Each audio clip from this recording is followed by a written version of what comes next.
Barpeta press ক্লাবৰ ৪৩ সংখ্যক প্ৰতিষ্ঠা দিৱস উদযাপন পতাকা উত্তোলনেৰে কাৰ্যসূচীৰ শুভাৰম্ভ কৰে প্ৰেছ ক্লাবৰ সভাপতি মহানন্দ পাঠকে। বৰপেটা প্ৰেছ ক্লাবৰ এইবেলি ৪৩ সংখ্যক প্ৰতিষ্ঠা দিৱস পালন কৰা হয় দুদিনীয়া কাৰ্যসূচীৰে। ১ আৰু ২ জুলাইত বিভিন্ন কাৰ্যসূচীৰে পালন কৰা হৈছে প্ৰতিষ্ঠা দিৱস। ১৯৮৩ চনৰ ২ জুলাইত বৰপেটা প্ৰেছ ক্লাবত প্ৰতিষ্ঠা কৰা হৈছিল। ৪৩ সংখ্যক প্ৰতিষ্ঠা দিৱস উপলক্ষে আজি পতাকা উত্তোলনেৰে মূল কাৰ্যসূচীৰ শুভাৰম্ভ কৰা হয়। পতাকা উত্তোলনৰ পিছতে অনুষ্ঠিত হয় স্মৃতি তৰ্পণ অনুষ্ঠান। বৰপেটা প্ৰেছ ক্লাবৰ প্ৰয়াত সদস্যসকলৰ প্ৰতি শ্ৰদ্ধাঞ্জলি জনাই স্মৃতি তৰ্পণ অনুষ্ঠানত মুখ্য তৰ্পক হিচাপে অনুষ্ঠান মুকলি কৰে উপসভাপতি নৱজিৎ দাসে। প্ৰতিষ্ঠা দিৱসৰ অনুষ্ঠানত বিশিষ্ট সাহিত্যিক তথা প্ৰেছ ক্লাবৰ উপদেষ্টা অক্ষয় কুমাৰ মিশ্ৰৰ লগতে সদস্যসকল উপস্থিত থাকে। প্ৰতিষ্ঠা দিৱস উপলক্ষে সন্ধিয়া বৰপেটা প্ৰেছ ক্লাবৰ স্মৰণিকা উন্মোচন কৰিব বৰপেটা সত্ৰৰ বুঢ়া সত্ৰীয়া ডক্টৰ বাবুল চন্দ্ৰ দাসে। লগতে সদস্যসকলৰ মাজত মত বিনিময় অনুষ্ঠান অনুষ্ঠিত কৰা হ'ব। নিউজ ডেস্ক ৰিপৰ্ট পি সংবাদ। 1983 চনত বৰপেটাৰ কেইগৰাকীমান সংবাদ মাধ্যমৰ সৈতে জড়িত ব্যক্তিৰ প্ৰচেষ্টাত বৰপেটাত গঢ়ি উঠিছিল বৰপেটা প্ৰেছ ক্লাব। আজি বৰপেটা প্ৰেছ ক্লাবে 43টি বছৰ অতিক্ৰম কৰিলে আৰু সেই উপলক্ষে আজি বৰপেটা প্ৰেছ ক্লাবৰ 43 সংখ্যক প্ৰতিষ্ঠা দিৱস আৰু 13 সংখ্যক দ্বিবাৰ্ষিক অধিৱেশন অনুষ্ঠিত হৈছে।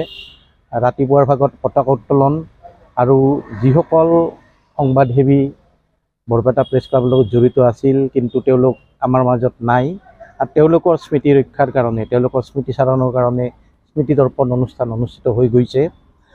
বিয়লিলৈকে স্মাৰক পত্ৰিকা উন্মোচনৰ লগতে মত বিনিময় অনুষ্ঠান এটি আছে আৰু এই মত বিনিময় অনুষ্ঠানটিত মুখ্য অতিথিৰূপে অংশগ্ৰহণ কৰিব বৰপেটা সত্ৰৰ বুঢ়া সত্ৰীয়া তথা বৰপেটা প্ৰেছ ক্লাবৰ অন্য এগৰাকী উপদেষ্টা ডক্টৰ বাবুল চন্দ্ৰ দাসদেৱে। গণতন্ত্ৰৰ যিটো ব্যৱস্থা সেই ব্যৱস্থা শক্তিশালী কৰাৰ স্বাৰ্থত বৰপেটা প্ৰেছ ক্লাবৰ নিষ্ঠাবান সংবাদসেৱীসকলে অনবৰতে প্ৰচেষ্টা চলাই গৈছে আৰু সংবাদ মাধ্যমক কোৱা হয় গণতন্ত্ৰৰ চতুৰ্থ স্তম্ভ আৰু সেই মৰ্যাদা ৰাখিবলৈ পাৰ্যমানে বৰপেটা প্ৰেছ ক্লাবৰ সংবাদসেৱী সদস্যসকলে অহৰহ প্ৰচেষ্টা চলাই আছে। তেওঁলোকে অশেষ কষ্টৰ মাজেৰেও তেওঁলোকৰ বাতৰি পৰিৱেশন কৰি আছে, তেওঁলোকে সংবাদ পৰিৱেশন কৰি আছে। যদিও বৰপেটা প্ৰেছ ক্লাবৰ কিছু সীমাবদ্ধতা আছে, যেনে আমাৰ এতিয়ালৈকে এটি স্থায়ী ভাল ধৰণৰ সুন্দৰ সকলো ব্যৱস্থা থকা এতিয়ালৈকে ভৱন এটি নাই আৰু ঠিক তেনেধৰণে আমি ক'বলৈ গ'লে আমি ঠিক তেনেধৰণে চৰকাৰী সাহায্যও পোৱা নাই। যদিও কিছু সংখ্যক সাহায্য পাইছোঁ, প্ৰেছ ক্লাবক আমি ভৱন উন্নত কৰাৰ কাৰণে এই সাহায্য পৰ্যাপ্ত নহয়।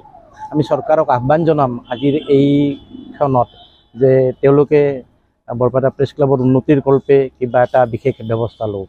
কাৰণ মই আগতেই কৈছোঁ যে গণতন্ত্ৰত সংবাদ মাধ্যমৰ ভূমিকা অপৰিসীম আৰু সেই ভূমিকা সবলভাৱেই বৰপেটা প্ৰেছ ক্লাবে পালন কৰি আহিছে আৰু এই ক্ষেত্ৰত ভৱিষ্যতলৈকেও বৰপেটা প্ৰেছ ক্লাবে নীতিনিষ্ঠ হিচাপে ইয়াৰ সদস্যসকলে যিটো সংবাদ পৰিৱেশনৰ যিটো ধাৰা সেই ধাৰাটো অব্যাহত ৰাখিব আৰু আমি বিশ্বাস কৰোঁ যে সুস্থ সবল সংবাদ মাধ্যমে শক্তিশালী গণতন্ত্ৰৰ সৃষ্টি কৰিব পাৰে আৰু শক্তিশালী গণতন্ত্ৰইহে এখন শক্তিশালী ৰাষ্ট্ৰৰ সৃষ্টি কৰিব পাৰে।